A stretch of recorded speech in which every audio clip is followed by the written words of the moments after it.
Hello people, and welcome to Crypto Exposed. Okay guys, I've got a post here from the Cointelegraph and I thought I'd share this with you because this is real interesting. So they've put, latest, a crypto trader gets sandwiched attacked while making a stablecoin swap, losing over $215,000 to an MEV bot. Ouch. $220,764 worth of USDC was swapped to $5,271 worth of USDT in 8 seconds as the MEV bot successfully front ran the transaction. So you've then got a guy here who's like basically commented on this and put, impossible on Hedera, fair ordering prevents it. So I just want to get a bit further into this. You've then got a guy who's commented on this and he said, JD, he said, look, this wasn't a chain issue. It was the user being I'm not going to say this word, but we'll just go with idiot instead. This was the user being a idiot issue. He was using an outdated interface and did the swap with 100% slippage. No one to blame but himself. So then HBAR Hub responded to this and said, if engineering doesn't take dumb users into account, they haven't engineered well. Sandwich trading is a sign of bad engineering. Then we've got a guy called Brock Nelson who said, totally agree. If you want the world to use it, you have to take this into consideration.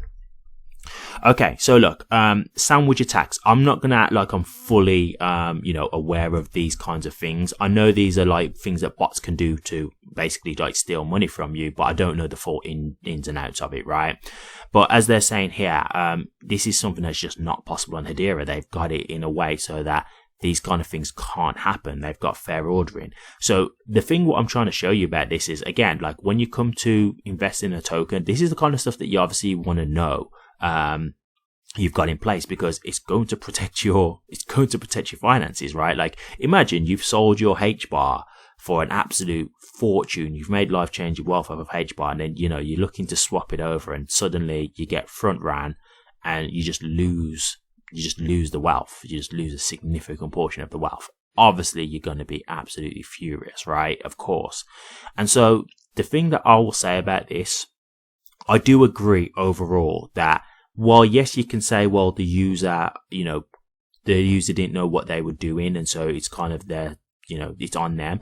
I do agree that if you're talking about, again, mass adoption, this is the kind of stuff you have got to take into consideration. I do agree because, look, at the end of the day, not everybody's going to understand how to use crypto. Like, when I first got into the game, I didn't know exactly what I was doing. I had to learn. And I'll be honest with you, doing crypto, once you know how to do it, it's fine, but it's not an easy thing. And it's really, it's really like a dangerous thing because, like, for example, if you're just making a transfer to another wallet, if you just accidentally put a character in wrong or you accidentally delete a character while you're putting it in, it's not a thing where the transfer will bounce back. It will just send the funds to a black hole. It just takes it at face value. Now, obviously, it will say, are you sure you want to do this? But let's just say you haven't realized the error because, when you look at these wallet addresses, they're just random. They look like random generated code. They're just numbers and letters. That's it. So it's not like you can look at it and say, oh, I'm comfortable. This is definitely right.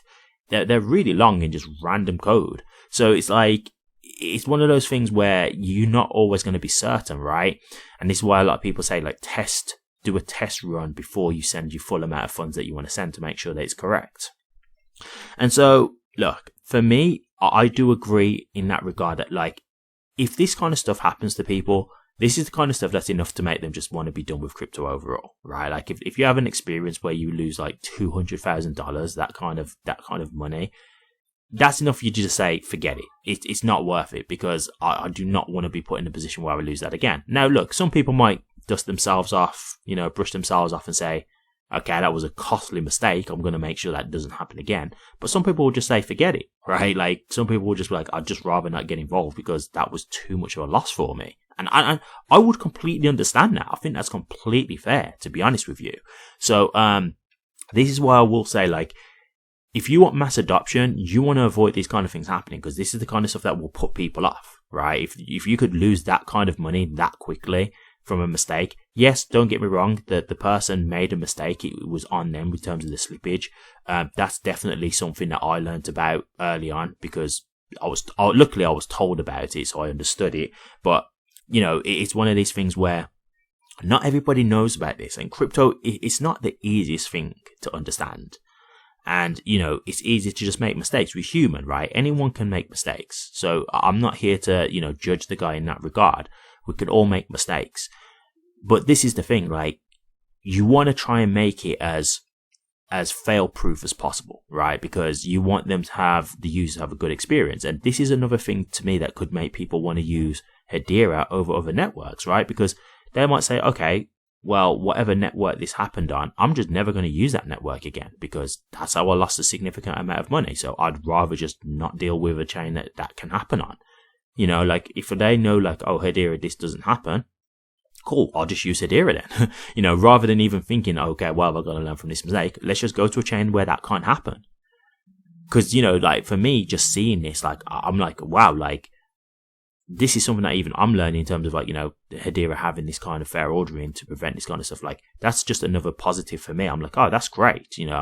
As a holder, that's great, because if I do ever need to, do anything where I'm utilizing the network, I know I'm safe from that kind of stuff, right? Like, this is the kind of things that's going to give you, confidence within the network, right? So, I think this is great, to be honest with you, and it's a teachable moment, right? Like, one, just be careful of slippage. Just look at what slippage is.